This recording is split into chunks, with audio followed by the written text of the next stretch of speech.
Bismillahirrahmanirrahim. Assalamualaikum warahmatullahi wabarakatuh. Apa kabar teman-teman semua? Semoga sehat selalu semangat dalam menghadapi masa depan. Pada sesi kali ini kita akan membahas terkait dengan manajemen piutang. Dalam pengertian manajemen piutang pada Kamus Besar Bahasa Indonesia atau KBBI diartikan sebagai uang yang dipinjamkan yang dapat ditagih dari seseorang atau tagihan uang perusahaan kepada para pelanggan yang diharapkan akan dilunasi dalam waktu paling lama 1 tahun sejak tanggal keluarnya tagihan. Ini merupakan pengertian piutang menurut KBBI. Ada beberapa piutang yang mungkin tidak tertagih kan. Ya, kalau kita bicara tentang piutang, ada yang tertagih, ada yang tidak tertagih. Di mana piutang yang tidak tertagih artinya adalah piutang yang tidak bisa ditagih berdasarkan waktu jatuh tempo. Dengan waktu yang telah diberikan, ternyata uang yang kita harapkan tidak bisa terbayarkan. Ada beberapa penyebab kenapa kok piutang itu tidak tertagih. Yang pertama adalah naiknya piutang sedangkan penjualan tidak berubah. Piutangnya meningkat tapi penjualannya masih sama. Yang kedua, turunnya penjualan dan naiknya piutang. Yang ketiga, turunnya penjualan dengan piutang yang tetap. Sedangkan yang keempat, turunnya piutang diikuti dengan turunnya penjualan dengan jumlah yang lebih besar.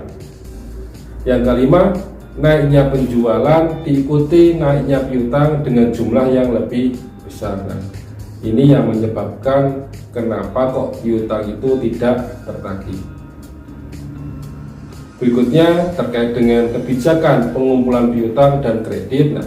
Menurut Kasmir tahun 2013, kredit perdagangan diartikan sebagai penjualan barang di mana pembayarannya dilakukan secara angsuran atau cicilan sesuai dengan kesepakatan yang dibuat antara penjual dan pembeli untuk jangka waktu tertentu dengan masing-masing hak dan kewajibannya.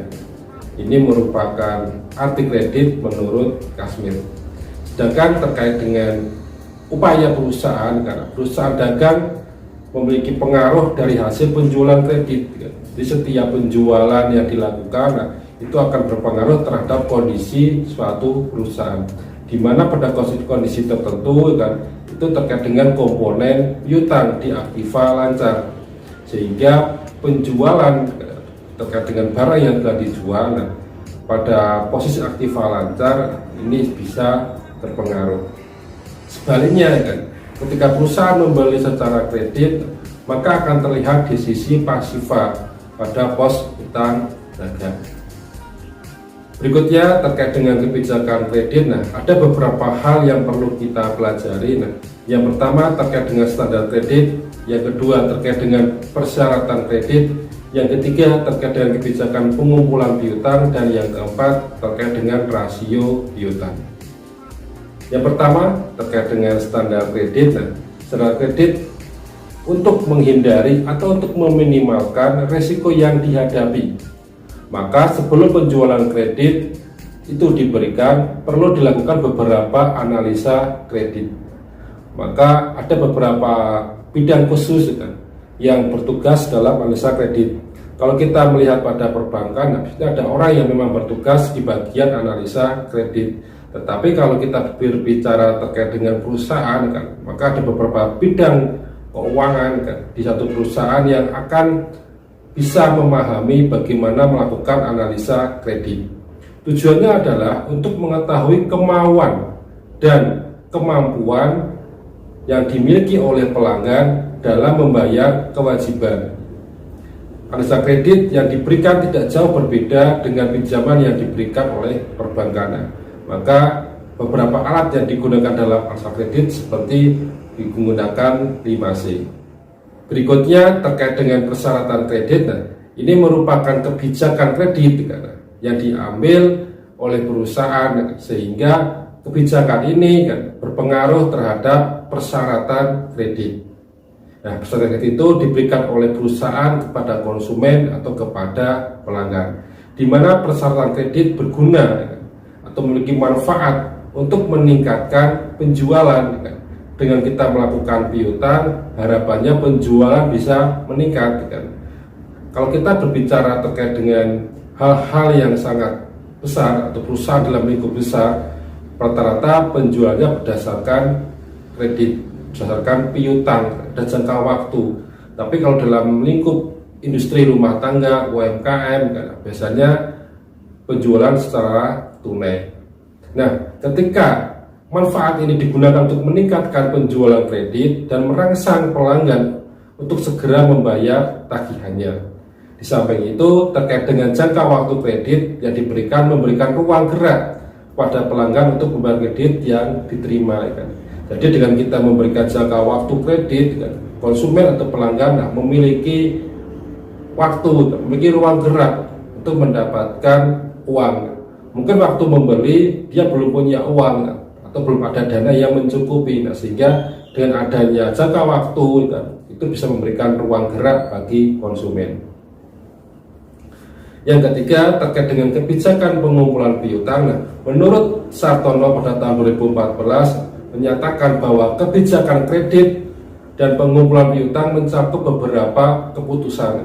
Jadi ada beberapa keputusan yang diambil atau berkaitan dengan beberapa keputusan. Yang pertama ada kualitas akun offset. Yang kedua ada periode kredit atau jangka waktu kredit. Yang ketiga ada potongan tunai. Jadi kita memberikan potongan secara langsung menurut beberapa persyaratan dari piutang, sehingga kebijakan ini bisa dijalankan.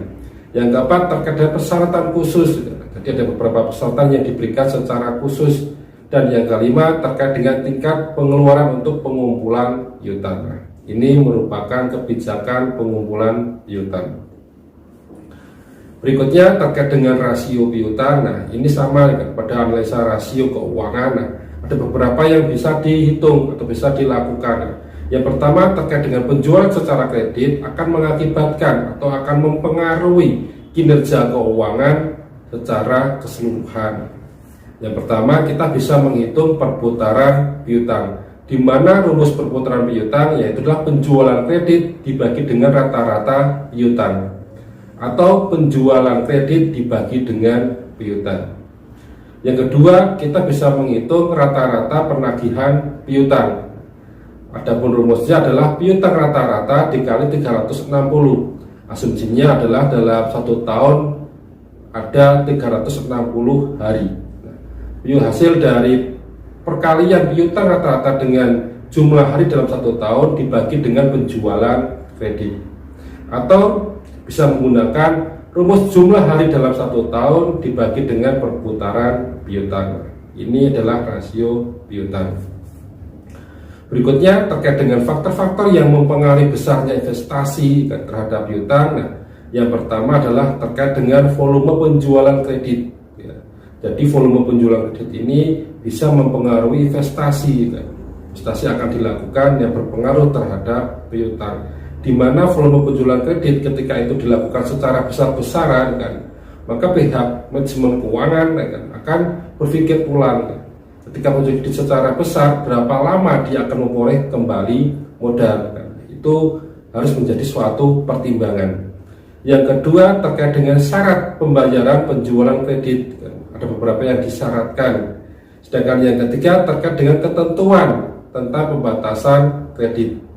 Yang keempat terkait dengan kebijaksanaan dalam pengumpulan piutang. Dan yang terakhir merupakan kebijakan atau kebiasaan yang dilakukan dalam membayar dari langganan.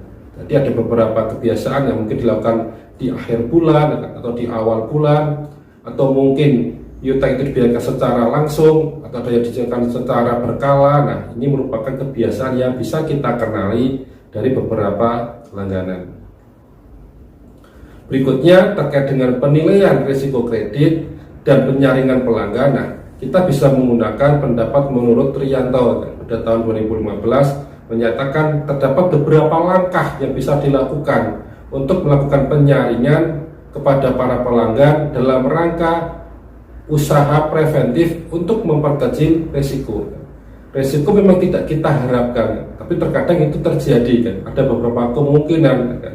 Resiko itu bisa terjadi meskipun kan, kita telah menyiapkan manajemen resiko. Nah, dari memperkecil kerugian atau menunda resiko, nah kita bisa melewati atau kita bisa melakukan beberapa tahapan. Yang pertama terkait dengan penentuan besarnya resiko yang akan ditanggung oleh perusahaan.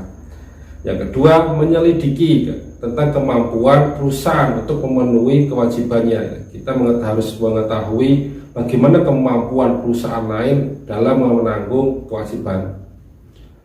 Atau kita juga bisa mengukur bagaimana kemampuan perusahaan kita ketika kita memberikan piutang kepada pihak lain. Yang ketiga terkait dengan mengadakan klasifikasi dari langganan berdasarkan risiko pembayaran. Kita melakukan identifikasi, kita memilah-milah atau kita membuat klasifikasi. Yang keempat, mengadakan seleksi dari para langganan. Kita seleksi mana sekiranya layak untuk diberikan piutang atau tidak. Berikutnya terkait dengan analisa kebijakan investasi terhadap piutang, ada dua cara dan ini sangat umum digunakan. Yang pertama adalah menggunakan 5C di mana ada karakter kita mengetahui karakter seseorang, kita memberikan beberapa cara atau beberapa tindakan untuk mengetahui karakter seseorang. Yang kedua terkait dengan capacity atau kemampuan yang dimiliki oleh konsumen atau oleh pelanggan dalam memenuhi kewajiban. Yang ketiga terkait dengan kapital atau terkait dengan modal. Yang keempat terkait dengan kondisi, sedangkan yang kelima terkait dengan kolateral. Atau sebagai cara kedua itu menggunakan 7P di mana yang pertama adalah personality atau kepribadian. Kepribadian ini akan mempengaruhi bagaimana sikap atau cara dalam membayarkan kewajiban piutang. Yang kedua terkait dengan purpose atau tujuan. Bagaimana tujuan atau tujuannya apa kok dia meminta piutang. Yang ketiga terkait dengan PRT, merupakan kemampuan dalam menyalurkan kredit dari perbankan untuk memilah-milah menjadi beberapa golongan berdasarkan kemampuan yang ada. Kita pilah-pilah, kita golongkan, maka akan menjadi beberapa golongan untuk memudahkan identifikasi. Yang keempat terkait dengan payment, merupakan cara pembayaran. Ada beberapa cara pembayaran yang bisa dilakukan secara langsung atau secara berkala. Terkait dengan prospek merupakan penilaian harapan untuk ke depan. Jadi usaha yang diberikan itu bagaimana karena kita mengharapkan bahwa piutang itu bisa terbayarkan. Berikutnya terkait dengan profitability merupakan keuntungan yang bisa didapatkan oleh kedua belah pihak. Jadi ketika perusahaan memberikan piutang, ada dua belah pihak yang diuntungkan. Itu yang diharapkan. Jadi bukan hanya salah satu pihak, tapi ada dua belah pihak yang memberikan piutang maupun yang diberikan piutang. Yang terakhir adalah terkait dengan proteksi, di mana proteksi adalah memberikan perlindungan kepada objek-objek kecil yang disyaratkan atau beberapa objek kecil yang diberikan kredit. Ini merupakan dua cara atau dua metode yang bisa digunakan dalam membuat analisa kebijakan investasi terhadap piutang. Alhamdulillah kita telah mempelajari terkait dengan bab manajemen piutang. Mudah-mudahan apa yang kita pelajari hari ini bisa bermanfaat untuk masa depan. Terima kasih. Wassalamualaikum warahmatullahi wabarakatuh.